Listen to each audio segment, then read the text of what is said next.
These days, the Lord seeks close relationship with us all. I could feel it in my senses.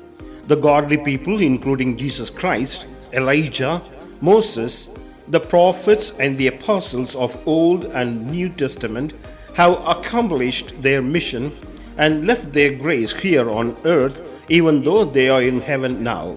They have left it for the glory of their successors who have taken up the mantle to glorify the Lord. The Lord gave special powers to Elijah, and he passed it on to Elisha in double portion, as Elisha demanded. At the end of Moses' tenure as the leader of the Israelites, the responsibility was passed on to Joshua. Welcome to the translation of the sermon by Apostle Yesudasan at New Jerusalem Church on 8 November 2020. Praise the Lord. Jesus Christ came to this world at the time people were living in spiritual darkness. He was the light of hope that shone on the ones who had an uneasy life without any peace. The scripture says that Jesus came as the Prince of Peace, which explains the generosity of His grace. Anyone who has the Holy Spirit has such peace in them. But its imperfections could be seen every now and then in people with certain shortcomings. When the time came for the Lord to depart this world, He saw His disciples were distressed. John 14:27 says, I am leaving you with the gift, peace of mind and heart. And the peace I give is a gift the world cannot give. So don't be troubled or afraid, dear children. What this carnal world gives as peace is just an entertainment. This is a temporary appeasement. But the Lord promises peace of mind of the best kind to His children here on earth. Isaiah chapter 9 verse 6 says, For a child has been born for us, a son given to us. Authority rests upon His shoulders, and He is named Wonderful Counselor, Mighty God, Everlasting Father, Prince of Peace. This is the prophecy Isaiah made about Jesus Christ. Jesus is the Prince of Peace because man needs peace and He gives the real peace. Jesus brought peace and secured it in the cross in Calvary. But many believe one can get the tranquility just looking at the cross. Well, one has to do more than that. In Psalms chapter 4 verse 7, King David says, You have given me greater joy than those who have abundant harvests of grain and new wine. These words signify the joyful state of mind we are in today. Many times we lose our own peace of mind thinking too much about trifles. But we must remember that the Holy Ghost resides in us. We should strive to increase the power of the Holy Spirit every day.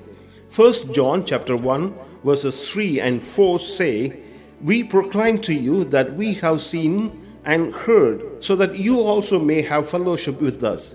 And our fellowship is with the Father and with His Son Jesus Christ. We write this to make our joy complete. When we have the peace, it engulfs our entire body. We are void of evil and sinful thoughts. A lot of people struggle with the onslaught of carnal desires, and this has become the cause of their fall from grace. To have the fullness of joy, we have to have oneness with the Lord. As I told you before, I had an aggravated swelling in my knees that made it impossible to kneel down in prayer. The Lord enveloped me with His overwhelming presence, and my heart was overflowed with joy, and I also received words from the Lord. Following that, I also had visions of past men of God. I saw Elijah's shawl, which was made of wool. He spoke many things. I also saw the vision of Stephen, and he told me about his history. Although they have all gone, their grace is here because their mission has to be continued. The Lord is willing to provide more grace to the coming generations. Hallelujah. Elijah did 8 miracles. Elisha did 16 as he received the double portion of blessings. The Lord has many end-time blessings to our missionary work.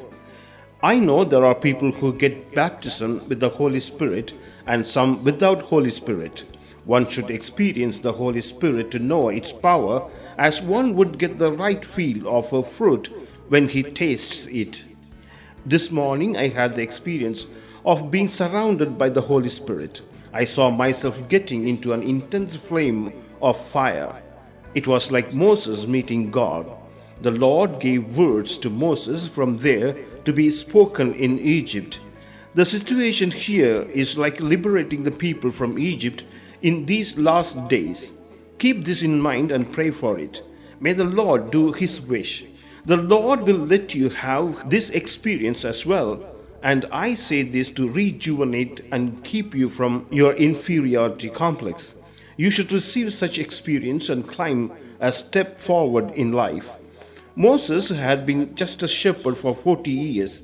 God wanted to do great things through him, although he was reluctant initially. Let's not be some ordinary churchgoers. You should realize that the Lord has great plans for our church as he had for Moses. Like Elisha followed Elijah wherever he went, we also need the gifts of our past apostles to go forward. Our message does not come from books written by man. We tell you things that we have seen, heard, and experienced. We say all this because we want you to be sharp in your outlook. We have to remove even the smallest of blemishes from us by confessing, thereby stop tiny things from spoiling our great chances. We should guard ourselves from losing our peace of mind. We should live in the present, not in the past. If we reflect about ourselves, we are just nothing. We just don't know what is going to happen tomorrow. We are given such an unpredictable life. We should open our ears to the words like, "Come over here, my son," as they were spoken to Moses. If you listen to the words of God when it is uttered, it will help you tremendously. Isaiah chapter 48, verse 18 says, "If only you had paid attention to my commands, your peace would have been like a river, your righteousness like the waves of the sea." People want to experience miracles in their lives, but they are hesitant to follow the statutes of the Lord. Beloved children, Satan works hard to deny the people of God to get the divine peace. So one should follow the statutes of God carefully. People are concerned only with their problems of unemployment, education, marriage, childbearing, and other things. They are not concerned with following the statutes. When we follow the laws, we receive the true peace. The peace runs through us like a serene river. Like the river enriches the places it flows, we will be like the river enriches the places it flows. We will be enriching the lives of the others. The same river becomes the main reason for the trees to bear fruit. Sadly, many have become barren because of their faithlessness. We should always increase our union with the Lord strongly. If we fail to listen carefully to the laws of the Scripture or distract our attention from the teachings, the true peace will not flow from us. John chapter 15 verses 10 and 11 say, "If you keep my commandments, you will abide in my love, just as I have kept my Father's commandments and abide in his love. These things I have spoken to you, that my joy may remain in you, and that your joy may be full." Many people know these commandments, but still they choose to override it and lose their peace. We have seen a lot of examples not only from our church, but also from others. They are the standing example for our conduct before Lord. The Israelites were baptized in the Red Sea by immersion. They were the witnesses of God's great acts. Still, they couldn't stop themselves from going astray. The Lord doesn't like them to go back from their status of being chosen by Him. Beloved children, God has given us the real peace. He is keeping us in His house. We have close union with the Lord. The devil will do his best to destroy such union. We must defeat him by holding on to the statutes of the Lord. Once our pastor gave advice to a man who was running an office with a lot of women on the temptation to commit sin. But after some time, we came to know that he had failed to follow our warnings and fell into the same sin he was advised against. One day we saw him standing at the gate of a cinema theater wearing dirty clothes. He told us that he had fallen into sin and was chased away by all of them. He said he had lost his peace and came there to get some solace. We brought him from there, changed his clothes, and let him confess his sins and get back the real peace in God. Only the scripture gives the real peace. The Lord wants us to have the peace that he left here. We know Joseph and how he ran away from sin. Sin may come looking for you. You need to be alert. One may sin and wound himself and cure it by confession and remission, but the scar will remain till death. It spoils the personality of a person. This is why the Lord finds no blemish in the bride. The Lord calls his bride, my beloved and my beautiful. Dear children, we have come to a holy place, so our thoughts should be holy. The devil destroys the peace among us as he destroyed it in the Garden of Eden. Eve broke the statute of the Lord and let Satan rule over her. She saw it as a fruit to be desired. 2 Timothy chapter 2 verse 22 says, "Run from anything that stimulates youthful lusts.